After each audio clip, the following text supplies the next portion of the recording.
মধ্যপ্রাচ্যের বিভিন্ন দেশে আমেরিকা সংশ্লিষ্ট বিভিন্ন স্থাপনা ও জ্বালানি অবকাঠামো লক্ষ্য করে হামলা অব্যাহত রেখেছে ইরান।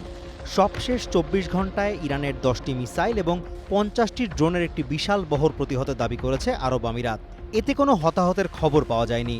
যুদ্ধের শুরু থেকে এখন পর্যন্ত আমিরাত ৫ শতাধিক ব্যালিস্টিক মিসাইল ও ২,০০০-এর বেশি ড্রোন প্রতিহত করার কথা জানিয়েছে। এদিকে বাহরাইন ও কুয়েতের জ্বালানি অবকাঠামোতে ভয়াবহ ড্রোন হামলার দায় স্বীকার করেছে ইরানের রেভলিউশনারি গার্ড কর্পস IRGC। ইরানি সংবাদ মাধ্যমে প্রচারিত এক বিবৃতিতে বলা হয়েছে, তেহরানের পশ্চিমে কারাজ শহরের একটি সেতু এবং ইরানের নিজস্ব পেট্রোকেমিক্যাল শিল্পে আমেরিকা ও ইসরায়েলের হামলার পাল্টা জবাব হিসেবেই এই হামলা চালানো হয়েছে।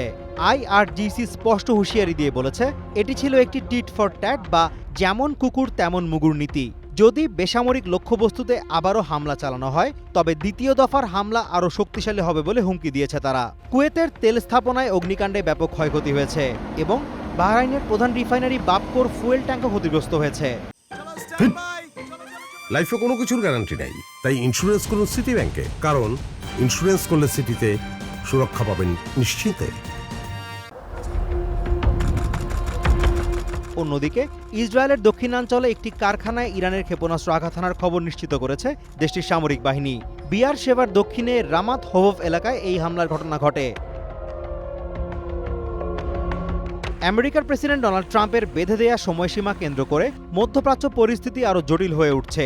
ট্রাম্প হুমকি দিয়েছেন, যদি তেহরান অবিলম্বে হরমুজ প্রণালী খুলে না দেয় তবে তিনি ইরানের জ্বালানি অবকাঠামো এবং পানি শোধন কেন্দ্রগুলো ধ্বংসের নির্দেশ দেবেন। এদিকে ইরানের ইস্পাহান প্রদেশে আমেরিকার দুটি MQ-9 রিপার ড্রোন এবং বেশ কয়েকটি ইসরায়েলি ড্রোন ভূপাতিত করার দাবি করেছে তেহরান। সব মিলিয়ে মধ্যপ্রাচ্যের সার্বিক পরিস্থিতি এখন এক চরম অনিশ্চয়তার দিকে যাচ্ছে। ট্রাম্পের বেঁধে দেওয়া সময়সীমা সোমবারই শেষ হচ্ছে। এরপর তিনি ঠিক কী পদক্ষেপ নেবেন এবং তার জবাবে ইরান কি করবে তা নিয়ে উদ্বিগ্ন পুরো মধ্যপ্রাচ্য।